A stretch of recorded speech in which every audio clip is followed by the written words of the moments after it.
Rizal Zabila dengan NIM akhir 043. Saya Faiza Aurel Syahrani dengan NIM akhir 003. Saya Seviana Cahaya Pramudita dengan NIM akhir 114. Saya Nasruddin Ismailti dengan NIM akhir 063. Selamat siang Ibu, terima kasih atas kesediaan Ibu untuk diwawancarai untuk kali ini. Kami ingin bertanya-tanya tentang beberapa hal yang terkait di perkuliahan kampus Gunung Kidul ini Bu. Sebelum kita mulai, Ibu boleh mengenalkan diri terlebih dahulu. Oke, saya Citra Mahanani. Saya dosen D4 Tata Busana di kampus Fakultas Vokasi Gunung Kidul. Kita langsung ke pertanyaan aja Ibu. Pertama-tama, menurut Ibu, apa tujuan utama dari perkuliahan secara umum? Tujuan utama dari perkuliahan secara umum adalah agar adik-adik dapat mendapatkan ilmu yang didapatkan walaupun di SMK mungkin atau di sekolah menengah atas atau maupun kejuruan sudah pernah mendapatkan ilmu yang sama, tetapi di sini akan lebih dalam lagi dan mendapatkan teknik yang berbeda. Di sini juga di dalam perkuliahan ini kan tidak hanya pembelajaran saja ya, tetapi adik-adik juga ada yang namanya organisasi kemahasiswaan. Nah, di situ adik-adik bisa menunjukkan aksi, bakat, kemudian bisa berkompetisi baik secara nasional maupun internasional, baik di pendidikan maupun di luar pendidikan. Pertanyaan selanjutnya, apa sih Bu perbedaan mendasar antara pembelajaran di sekolah menengah dan di perkuliahan ini? Secara umum sebenarnya nggak jauh ya untuk perbedaannya, cuma mungkin teknik yang didapatkan akan sedikit berbeda dengan yang ada di sekolah menengah dengan di perguruan tinggi. Kemudian secara keseluruhan untuk teori-teori adik-adik juga mungkin sudah dapat. Untuk mata kuliah kejuruannya, ya adik-adik ini kan juga praktek ya. Iya. Nah, itu kan di sekolah menengah kan juga mesti udah dapat dasarnya nih. Yang untuk tingkat lanjutnya kita lanjutkan di perguruan tinggi. Ya, terus bagaimana cara Ibu menilai keberhasilan seorang mahasiswa dalam perkuliahan? Penilaiannya itu karena kita praktek, itu ada rubrik penilaian masing-masing. Nah, kita merujuk pada itu saja. Jadi tidak hanya semata-mata dia selesai kemudian mengumpulkan semua tugasnya, tidak. Kita juga kalau di busana ya, mungkin dilihat dari desainnya, kemudian detailnya, kemudian inovasi produknya itu bagaimana, inovasinya dari desainnya itu, hasil jadinya, teknik jahitnya, pembuatan polanya, itu yang kita nilai. Jadi rubrik penilaiannya itu ya sendiri-sendiri setiap mata kuliah. Terus tantangan terbesar Ibu yang biasa dihadapi mahasiswa dalam melakukan perkuliahan? Sebenarnya kalau yang besar banget enggak sih. Jadi kalau karena jurusan vokasi, yang masuk ke sini itu kan nggak semua dari kejuruan ya. Nah, ada yang dari SMA, nah itu lebih ekstra aja sih untuk yang jadi. Dan kita ini kan menemukan anak-anak siswa yang area apa ya? Bukan area sih. Zaman pandemi ya. Iya. Nah, mereka tidak terjun langsung ke sekolahnya. Contoh ya, mata kuliah bordir.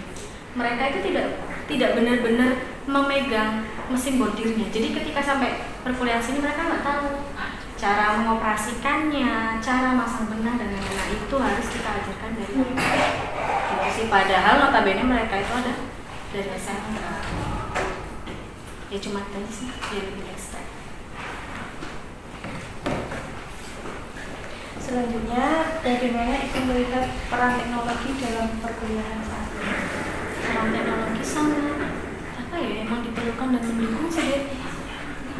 Karena gini, untuk mata kuliah busana itu beberapa kita ada yang udah menggunakan teknologi canggih seperti bordir komputer sama sablon.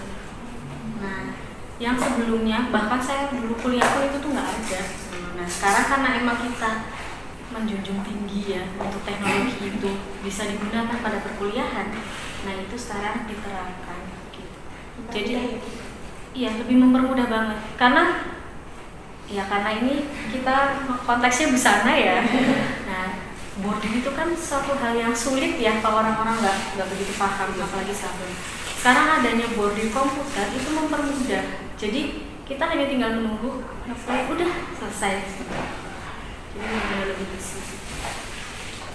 Selanjutnya, apa saran Ibu untuk mahasiswa agar dapat memaksimalkan pembelajaran mereka selama kuliah? Saran saya ketika emang ada tugas di kampus, yaitu benar-benar bisa dimaksimalkan, dikerjakan di sini. Adik-adik zaman sekarang itu kan lebih senang kumpul ya dengan teman-teman ya.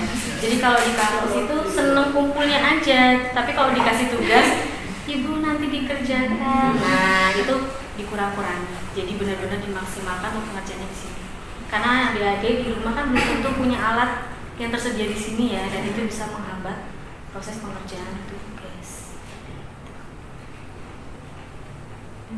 Dalam pengalaman Ibu, apa yang biasanya menjadi faktor penentu keberhasilan atau kesuksesan mahasiswa setelah lulus dari kuliah? Faktor penentunya itu lebih ke apa ya? Mungkin mata kuliah yang didapat di sini itu bisa mereka teruskan ketika nanti mereka udah lulus dari sini, atau faktor penentuan ketika mereka pemilihan tempat industri. Pemilihan praktek industri terbimbing dan mandiri itu kan akan menentukan hasil proyek akhir mereka ya adik-adik, di mana passion mereka. Nah itu yang menentukan. Jadi ketika emang mereka passionnya bukan pembuatan busana, misal busana gala gitu ya, mereka akan mencari tempat industri yang bisa menghasilkan busana ready to wear, misal dengan teknik eco print atau shibori atau batik. Nah itu passion mereka ke situ, ya sudah ke situ. Misalnya passionnya mereka adalah membuat aksesoris, tapi aksesoris tidak hanya di pakaian, misalnya di sepatu, di topi. Nah mereka akan cari tempat industri, praktek industri yang menjurus ke sana. Jadi itu sih faktor penentunya, lebih ke passion. Berarti mereka belum penentu ya? Penentu di mana? Penentu mahasiswa. Mereka mahasiswanya apa? Ya itu tergantung dari mereka sendiri.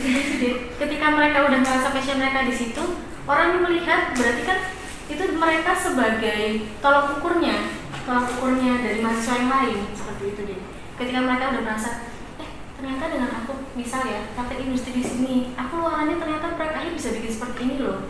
Dia bikin usaha sendiri dan ternyata sukses, itu kan menjadi tolak ukur untuk orang lain.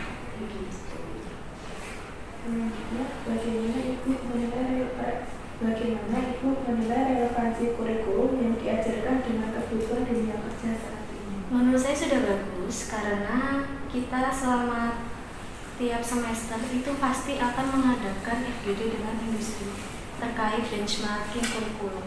Jadi kurikulum yang kita punya itu sudah disesuaikan dengan yang ada di industri. Walaupun setiap industri itu beda-beda ya Dek, tapi kita emang membuat benchmarking itu dengan beberapa industri yang sekiranya emang kompetensinya tuh hampir semua rata-rata sama, seperti itu, tidak terlalu berbeda jauh. Untuk selanjutnya, menurut Ibu sendiri, bagaimana mahasiswa dapat mengembangkan keterampilan praktis yang dibutuhkan di dunia kerja selain dari perkuliahan? Mungkin mereka lebih sering banyak-banyak mengkaji literatur untuk mode sih, kalau untuk yang busana ya. Karena dengan mereka tahu tren, itu mereka akan lebih bisa berinovasi dan berkreativitas. Karena di sini kita kan punya dosen desain ya. Nah, dosennya itu juga mengarahkan. Jadi setiap semester itu ada namanya trend forecasting, di mana itu anak-anak diminta untuk melihat tren yang ada setiap tahun di tahun itu. Nah, itu nanti dengan seperti itu kan mereka bisa berinovasi untuk produk-produk yang dihasilkan. Untuk yang terakhir, apa harapan Ibu terhadap mahasiswa yang sedang menempuh perkuliahan saat ini? Harapan saya adalah semoga adik-adik mahasiswa ini bisa menjadi adik-adik yang bijak. Amin. Terus mendapatkan ilmu-ilmu yang benar-benar adik-adik harus bisa dapatkan, dan adik-adik bisa pilih mana yang baik dan mana yang tidak. Jangan semua itu diserap secara mentah-mentah, jangan. Itu bisa diklarifikasi. Kemudian adik-adik itu mahasiswa yang berintegritas. Jadi tolong beretika dan bertindak tanduk itu sesuai dengan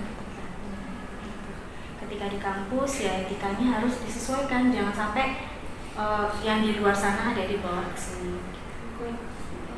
Dan semoga adik-adik semua sukses ke depannya.